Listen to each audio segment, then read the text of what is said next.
Hey guys, I hope all is well. I am back at it again with another off-meta build. This time I've made a Strength Stacking Scion that's utilizing the new Starcaller unique axe, which makes it so all melee crit strikes will trigger a new ability called Starfall. And that got me thinking, wait a minute, where else have I heard that name, Starfall? Oh wait, it's literally an ability from Mirana, a hero from a game I used to play a lot of called Dota, also known as Defense of the Ancients, and she also goes by Priestess of the Moon for any Warcraft fans out there. I used to play a lot of Warcraft 3. Anyways, I thought it would be a perfect opportunity to title this character after her because Starfall is kind of Mirana's special ability that no other hero has anything like it from what I can remember. And also, I was at first using Flame Dash as my mobility skill, but I thought, wait a minute, why not just double down on the cosplay and use Leaf Slam to mimic Mirana's bounce, which I thought was pretty funny, honestly. Anyways, so yeah, the build is pretty humble and simple in theory.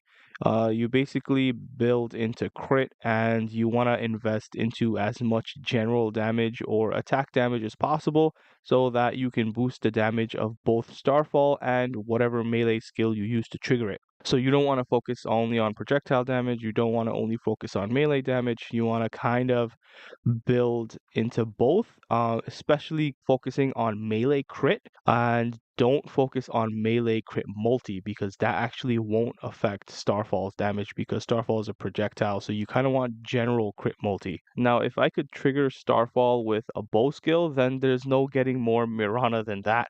But unfortunately, that's just not possible, and you must pick a melee skill. And the simplest thing to do is what I did, which was to just pick Cyclone. It's so easy, and you don't have to, go through hoops to figure out some type of special, like unique melee skill that no one else is using. Whatever. At the end of the day, this is still an off-meta build. I don't think anyone's playing Scion, Starcaller. I think Berserker is probably the strongest, or Chieftain, something like that. Anyways, the next issue to deal with is that the Starcaller axe itself doesn't have a whole lot of base damage to begin with. Like, there's a unique sword in the game that can literally give you 1,000 flat damage, and you can wield two of them. And this is a two-handed weapon, but it doesn't even come anywhere close to that. So to make up for that, you kind of have to add a bunch of flat damage on the gear and through jewels. And since a lot of that was elemental damage, I also managed to include LE weakness on hit and cold exposure as well. Then I pumped it up more with Herald of Ice and Herald of Purity on myself, and I have a nearly unkillable mercenary companion buddy giving me hatred. And all in all, each Starfall projectile does about 600k DPS, and there's 22 of them going off, so it's definitely a few million DPS on bigger bosses.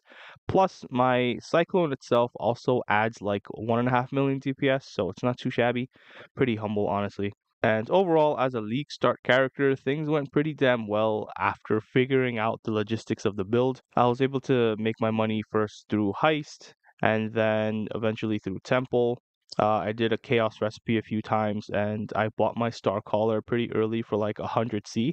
I know it was like a divine or two when it first like dropped and came out and people were selling it, but I waited a little bit. I didn't get to play as frequently as everyone else, so it took me some time to because of my busy life and whatever.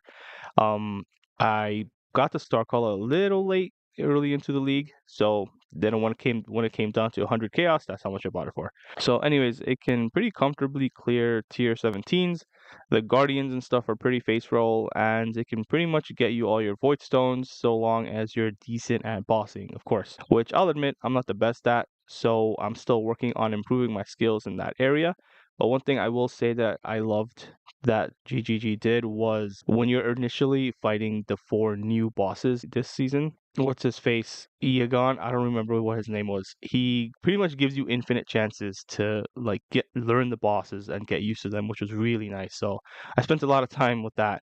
And the new bosses are pretty fun. They have like very unique mechanics, and I thought it was really cool. Anyways, so when you're league starting this character, obviously you can't use this setup right away from level 1 because the weapon itself has a level requirement. I think it's like 68 or something. So I recommend starting off as double strike with ancestral call and melee splash. Then once you get a cyclone, I'd 4-link it with infused channeling, crit strikes, and fortify, and I'd switch to Val Double Strike on a 4-link with Ruthless. multi-strike, and cruelty to help with single target. And then make sure to pick up Precision, Herald of Ice, and Herald of Purity while leveling. And you should also pick up and level a Haste and Hatred gem off on the side and try to find a mercenary that'll give you one or the other. Then, once you get some reservation efficiency on the tree, you can start using the one that the mercenary didn't have. So, if you found a merc with hatred, like I did, then you'd use haste, and vice versa. If you found a merc with haste, then you'd use hatred. And for the golem, I definitely roll with the ice golem as it's the most beneficial to the build. And eventually, once you start getting decent crit through some tree nodes and rose thorn tincture, I try and fifth link power charge on crit onto Cyclone to start generating power charges as well. And you can also generate frenzy charges through Blood Rage. As for the Ascendencies, I did a lot of playing around on the Scion, and initially I went Assassin for the extra crit boost, which helped me for a very long time actually. And I went Slayer for the Calling Strike and Leech benefits. In the end, once you can build a lot of crit on your own, you won't need the Assassin Ascendancy anymore. And once you get into higher level mapping, you'll realize increased area of effect from Slayer isn't helping you map as much as it used to. So ultimately, you're gonna want to replace those two Ascendancies with Berserker for the huge damage boost and Guardian for some pretty good defense and utility. And one thing to note is I did try Saboteur because Path of Building was going crazy with how much damage it gave. I think it's like 20% chance to do 50% more damage. And so yes, the damage of each individual Starfall projectile does go way up, but so does your area of effect. So the net effect of that is not as good as having less area of effect and less starfall damage because less area means more starfall overlap, which equates to more starfall damage. Hope that makes sense. All right, so here's the character, Starlight Mirana. I hit level 95 pretty comfortably once I switched ascendancies. Yeah, things got pretty easy. Anyways, here is my gear. So obviously you have your Starcaller axe, and you don't need any of these linked at all. I've got Conk Effect, increased crit damage, increased crit strikes, vicious projectiles, point blank, and cruelty. This setup gives you a huge amount of damage. You will need to get 3 off colors because the axe itself is strength dex based. So it shouldn't be too hard to get this combination of colors. Maybe like a few hundred chrome, less than 1,000 for sure. Hopefully, if you're not too unlucky. And then for my Cyclone setup, I have Cyclone with Fortify, Crit Strikes, Power Charge on Crit, Infused Channeling, and Hypothermia. You don't really need crit damage on this setup because this isn't your primary source of damage, but you will definitely want Power Charge on crit and crit strikes to trigger Starfall and generate power charges more reliably. And then as you saw, I am running the Iron Fortress because this gives me a ton of damage actually, and some chance to block, as opposed to a regular like rare chest, which I was running for a long time. Okay, I was running this for a very long time, and then I switched to this one. It was like a pretty decent, like, regular rare chest. It gives pretty much everything I wanted: life, armor, strength, fizz damage reduction, and then some eldritch mods with crit multi and more armor. It's not bad. So this wasn't too expensive to buy, and I just added the Eldritch Implicits on my own, and then eventually I switched to this because the damage boost was a little better, and it did give me some block chance. That coupled with the Guardian Ascendancy, I have like 25 to I have at least 25% chance to block, I think. I don't even. Yeah, 25% chance to block attack damage. Nothing crazy. But it is something, and it does help me with survivability. Anyways, for my helm, I have this thing which I bought. I think I bought. I don't remember if I found it or not, but I've been rolling with it. I know it has increased area of effect, but it is pretty minuscule. The more important thing is that it gives +2 levels to socketed AoE gems, which Haste is AoE, Precision is AoE, Herald of Ice is AoE, and Herald of Purity not AoE. Very frustrating, but whatever. These 3 gems get +2 levels to them, which is pretty nice damage boost, which is pretty good. And then, so yeah, those are some of my aura. Those are literally all my auras. Oh yeah, and then I forgot to mention, It's got some fizz damage taken as and LE weakness curse effect, which is kind of nice. And for my gloves, I have this thing, which is pretty good. It gives flat damage, strength, spell suppression, life, little res, and then I put cold exposure and more flat damage on here as well, so that's pretty nice. And then for my boots, I have spell suppression, life, strength. You want to get as much strength everywhere as possible.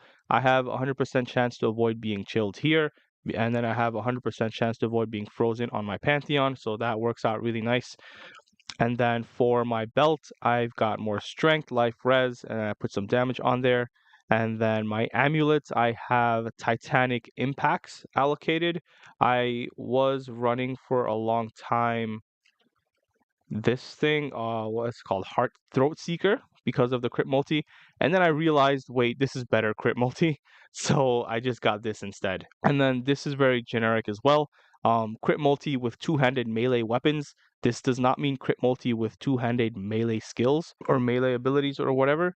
So this does apply to Starfall. And then for the rest of the affixes, it's just more strength, flat damage. I got some crit multi on there. The increased damage while leeching is definitely a big damage boost as well. And then for my first ring, this is where I get my LE weakness on hit, which is nice. Some flat damage and some more strength and res.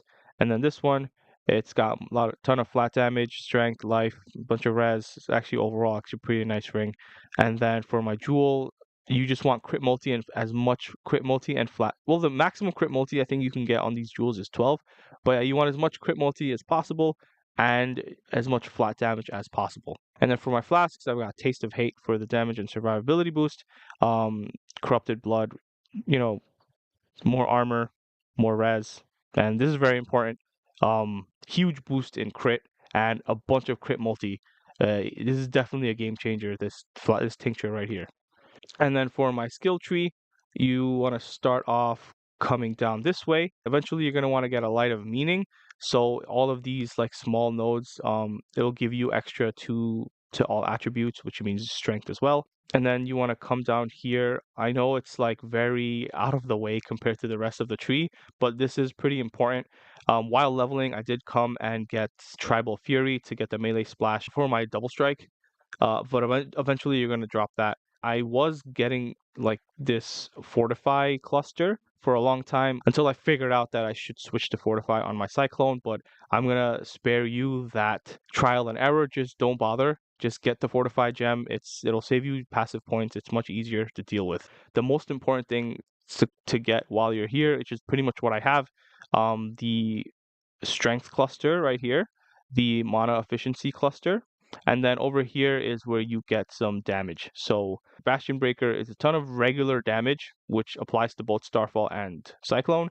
This is more max fizz. And then down here is pretty much axe damage, which axe damage does apply to Starfall because technically you're triggering Starfall with an axe, so that does apply. And then here, this is also where I get my rage. So eventually, yes, you're gonna definitely want to come down here, and this is how you're gonna get your rage procs going off. This is also giving you some crit chance as well. And then over here, you wanna, like I said, you want flat damage and crit multi on your jewel. And then coming this way, you're going to want to get the spell damage nodes because eventually you're going to want to get an unnatural instinct, which will pretty much allocate you all of these small passives, which is a huge boost in like some damage, some life, some utility as well. And then, of course, you're going to want these cluster nodes.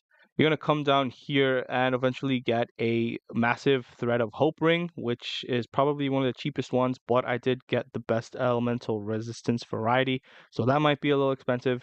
And with that, you're going to allocate like these really helpful like no, there's actually quite a lot of nodes on here you can allocate. This is life, this is damage, this is damage, this is damage, this is spell suppression and movement speed, which is nice. This is damage, and this I wouldn't worry too much about allocating unless you have literally nothing else to allocate. This is a tiny bit of damage, and then this is more life as well. Then you want to come down here.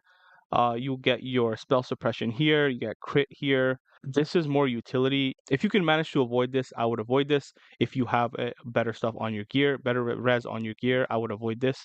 And then, of course, you have your frenzy charge. You come down here for spell suppression and damage as well. And then over here, I have a lethal pride, which makes it so this gives me 5% strength, this gives me 5% strength, this gives me 5% strength, and this gives me 5% strength. So that's a huge boost in my strength stat, so it helps stack my strength more. And then up here I have just some leech with this leech mastery, which is actually very helpful. It makes my leech much stronger, more potent, basically.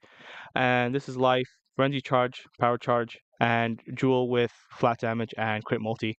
And then on my cluster jewel, I'm running heavy hitter, feed the fury.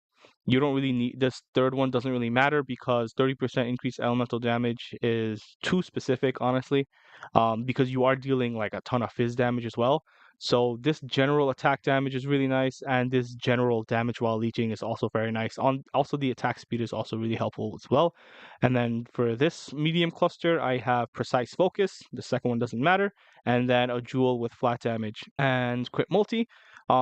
If you can, I would try getting enduring focus, which pretty much gives you a chance to have endurance charge, generate endurance charges while channeling. So that one's really nice, but that one is much more expensive.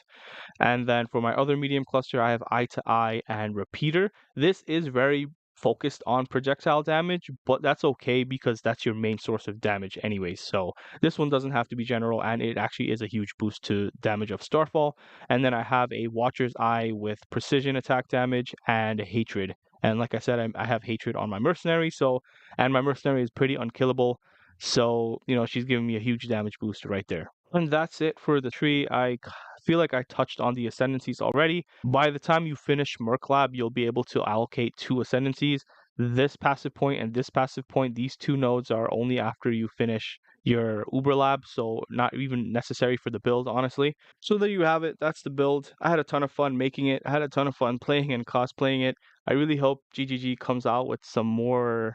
Yeah, I don't know if it was intentional or not, but some more, abilities that are modeled after like Dota character abilities or whatever. I feel like there are some out there right now. I just haven't touched base on it yet, but this was definitely a cool one to play around with. So, anyways, let me know if you guys want to see anything else in particular. I'm always trying to come up with more ideas. I actually have some more ideas in the bank. And don't forget to please like, comment, and subscribe for more videos. Please leave me some feedback. Also, please let me know if there's anything I can do to improve this build. Like I said, this is definitely off meta. Most people are doing Starcall with like the Marauder Ascendencies, which are definitely superior to Scion Ascendencies. But I wanted to do this to, maximize the cosplay. Anyways, I'll see you guys next time.